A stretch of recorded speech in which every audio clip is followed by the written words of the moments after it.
안녕하세요. 2025년도 영유아 무료 독감 예방 접종에 대해서 안내해 드리도록 하겠습니다. 올해는 3가 독감 백신을 권장합니다. 네, 독감 무료 접종 대상자 및 접종 기간을 말씀드리도록 하겠습니다. 먼저 대상자는 생후 6개월 이상부터 13세까지 소아들이고요. 생년월일로는 2012년 1월 1일부터 2025년 8월 31일 출생자에 해당됩니다. 물론 지자체별로는 이 나이를 넘어서는 중고등학생들까지도 지원해주는 지자체들도 있는 걸로 알고 있고요. 내년부터는 국가에서 만 18세까지 지원이 된다고 합니다. 그래서 내년에는 아마 고등학생들까지 무료 예방접종 대상자에 포함되지 않을까 생각이 좀 되고요. 무료 접종 기간입니다. 당장 다음 주에 다음 주. 그래서 2025년 9월 22일 월요일부터 내년 2026년 4월 30일까지인데 당장 월요일부터는 2회 접종 대상자가 우선 접종을 합니다. 2회 접종 대상자라고 하는 것은 6개월에서 9세 미만의 소아 중에서 한 번도 독감 접종을 하지 않았거나 지금까지 총 누적 접종이 1회 이하인 경우는 4주 간격으로 2회를 접종을 하고 이 이후로는 매년 1회 접종을 합니다. 근데 만약에 총 한 번밖에 안 맞았거나 한 번도 안 맞았다고 하더라도 만 9세 이상이 넘어가게 되면 1회 접종 대상자에 해당이 돼요. 그래서 1회 접종 대상자는 기존에 이제 해마다 맞았던 아이들이라든가 한 번도 안 맞았다고 하더라도 9세 이상의 어린이 및 성인들 같은 경우에는 다다음 주 그래서 9월 29일 월요일부터 2026년 4월 30일까지 무료 접종 기간에 해당이 됩니다. 네, 앞에 표지에서도 보여드렸듯이 올해는 3가 백신을 주로 접종을 하게 되어 있는데요. 그 이유는 여기 지금 질병청 자료인데 여기 보시게 되면은 야마가타라고 하는 이제 B형 독감 바이러스의 한 종류입니다. 이게 지금 검출되고 있지 않아요. 그래서 이게 좀 장기간 검출되고 있지 않고 그래서 WHO는 이제 야마가타 균주를 제외한 나머지 A형 이제 두 종류와 B형 타입 하나만 포함시킨 3가 백신으로 전환하는 것을 권고를 하였고요. 국내에서 같은 경우는 2019년 7월 이후에는 아예 이 B형 독감의 한 종류는 검출이 되지 않고 있고요. 해외에서도 2020년 3월 이후에는 검출되고 있지 않아요. 그래서 이 바이러스는 지금 소멸됐을 거로 추정이 되고 있고요. 그래서 3가 백신을 맞아도 전혀 문제 없습니다. 올해는 저희 아이들도 3가를 맞을 거예요. 그래서 미국 같은 경우도 3가 백신으로 전환을 했고요. 일본, 대만, 영국도 이제 전환 예정이고 우리나라도 3가 백신으로 전환을 지금 하고 있습니다.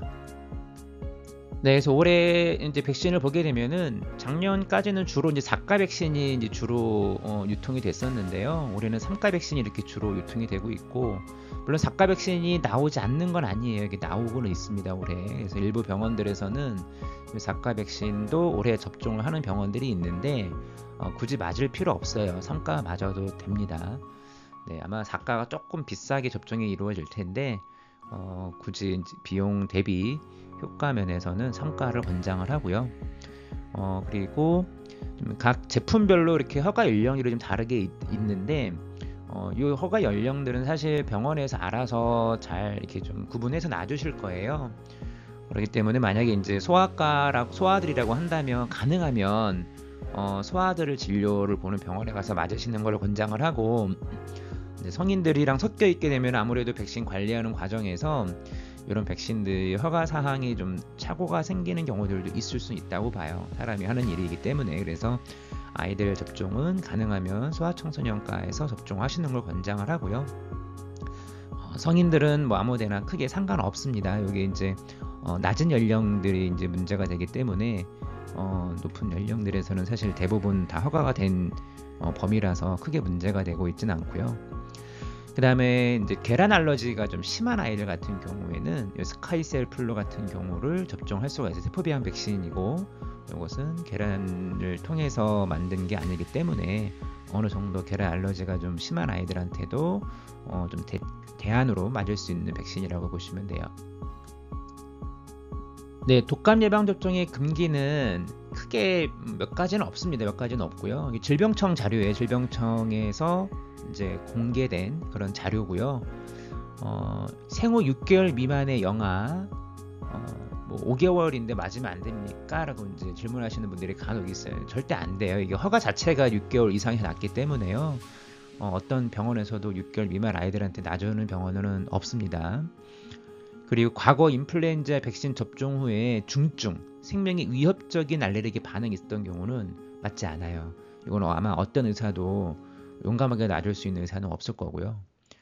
마찬가지로 인플루엔자 백신 성분에 중증 알레르기 반응이 있었던 경우에도 접종 금기가 됩니다. 금기까지는 아니지만 주의를 해야 되는 경우들이 좀 몇 가지가 있는데요.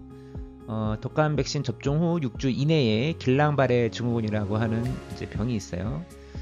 그런 거에 과거력이 있는 사람들은 좀 주의를 해야 되는데, 사실 이게 1977 이후에는 독감 백신으로 길랑발해가 생긴 증례는 많지는 않아요. 그리고 뭐 어떤 호흡기 증상이 있는 이제 뭐 중등증 또는 중증 급성 질환자라든지 어떤 호흡기 증상이 좀 있는 경우에는 증상이 호전될 때까지 접종을 연기하는 것을 권장을 하고요. 예전에는 계란에 알레르기가 있으면은 독감 접종을 이제 뭐 못하는 경우들이 많이 있었는데, 최근에는 단순 계란 알러지는 독감 접종의 금기사항이 전혀 아니에요. 안전하게 접종 가능하고요. 그래서 계란에 대해서 그냥 단순히 두드러기만 있는 경우에는 접종이 가능합니다. 근데 이제 계란 알레르기가 그냥 두드러기 정도가 아니라 정말 뭐 백신 접종 후에도 그렇고 계란 자체에도 굉장히 중증 알레르기 반응이라든가 쇼크 같은 아나필락시스를 이제 일으킨 경우에는 독감 접종은 하질 못해요. 물론 이런 경우에 세포병 백신도 맞을 수는 있는데 대안으로 맞을 수는 있는데, 사실 이것도 조금 위험할 수는 있습니다. 뭔가의 어떤 중증 알러지가 있을 경우에는 사실 같은 성분이 아니라고 하더라도 그 안에 이제 포함된 백신 성분들의 어떤 또 다른 어떤 게 있을 수가 있어요. 그래서 계란 때문에 생긴 알러지가 아닌 다른 거가 동반될 수 있기 때문에, 사실 계란에 대해서 뭐 아나필락시스를 보인 경우라고 한다면 일반 독감 백신뿐만이 아니라 세포배양 백신은 맞을 수는 있지만 이것 또한 의사의 면밀한 관찰 하에서 접종을 해놓은 것으로 되어 있습니다. 그래서 이런 것들이 있는 분들은 꼭 접종 전에 알려주시면 좋을 것 같습니다. 네, 오늘은 여기까지 영상을 만들었고요. 지금 독감 접종 시기이기도 하지만 최근 들어서 독감 환자들이 조금씩 나오고 있어요. 작년에는 좀 늦게 유행을 했는데 지금 벌써 9월 중순인데 독감 A형 독감이 조금씩 보이고 있습니다. 그래서 독감 접종을 좀 서둘러 주시고 올해는 3가 접종으로 접종을 하시는 거로 기억하시면 되겠습니다. 네, 감사합니다.